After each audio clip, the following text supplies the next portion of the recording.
Assalamualaikum warahmatullahi wabarakatuh.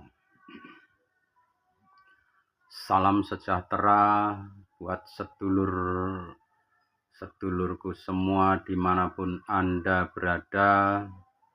Jumpa lagi di channel saya yang akan memberikan yaitu ulasan tentang sejarah yaitu Nabi Ibrahim alaihi salam. Dan jangan lupa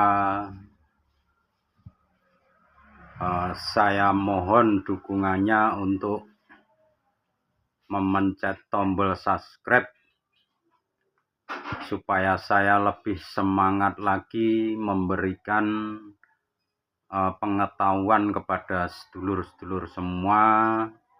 Mudah-mudahan bermanfaat. Amin ridho ya Allah.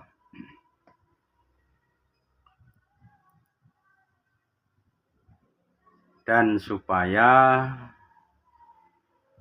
sampean tidak ketinggalan di acara-acara yang saya buat selanjutnya.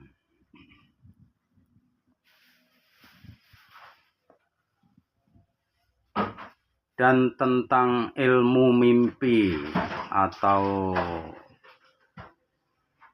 bisa dikatakan ilmu mimpi itu sebetulnya ada 3 perkara. Dan zaman Nabi pun sudah dibahas. Karena Nabi Ibrahim sendiri pernah yaitu bermimpi, dan mimpinya itu atas perintah Allah untuk menyembelih anaknya sendiri. Karena dari keimanannya seorang Nabi Ibrahim itu beda dengan manusia atau yang bukan nabi. Kalau nabi itu memiliki yaitu suatu kekuatan yang real, yaitu wahyu. Wahyu itu sifatnya kalau sudah diturunkan ya itu yang akan terjadi. Tapi kalau manusia biasa bukan nabi itu tidak ada wahyu untuk kita atau untuk manusia biasa itu tidak ada. Yang ada itu ya seperti pulung. Kalau pulung itu biasanya di Jawa itu untuk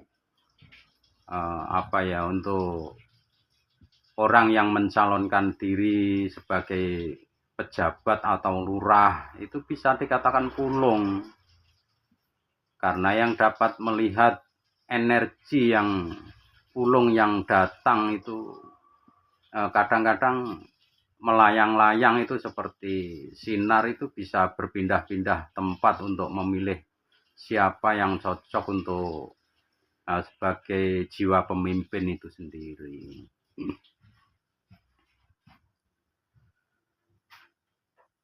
Dan kalau yang bermimpi itu kita atau manusia biasa itu ya kita introspeksi, mengaca diri kita ini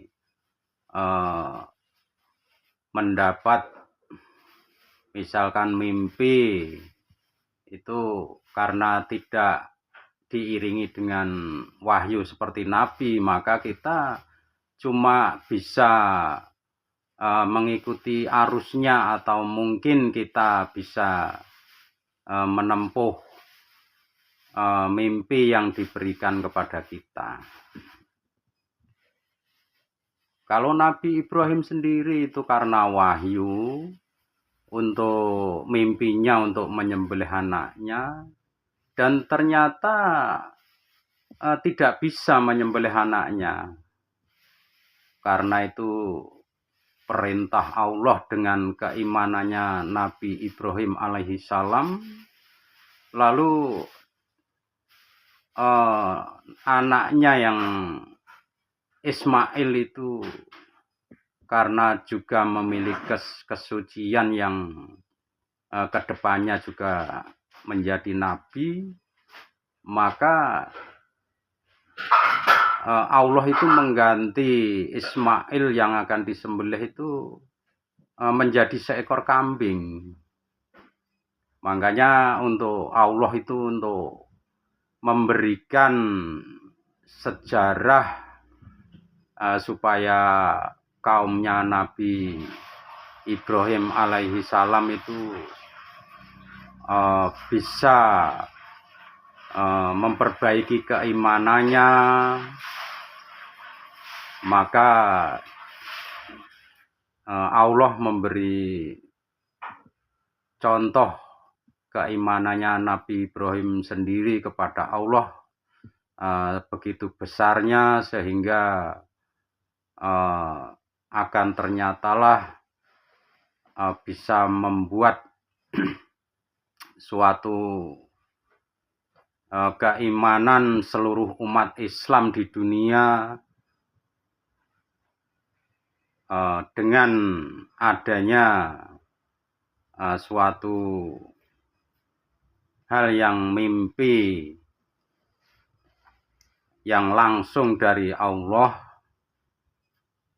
maka menjadikan keimanannya umat Islam di seluruh dunia untuk selalu ingat kepada Allah yang membuat kita itu hidup. Makanya kalau kita sadar, semuanya umat Islam sadar, kita yang membuat hidup Allah, maka akan kembali kepada Allah. Lalu kita akan beriman juga kepada Allah. Intinya seperti itu, sebagai pembahasan suatu mimpi supaya kita tidak salah jalan, jadi bisa membatasi antara wahyu dan pulung itu milik siapa, itu bisa membatasi. Demikian, semoga bermanfaat. Akhirul kalam. Wassalamualaikum warahmatullahi wabarakatuh. Salam.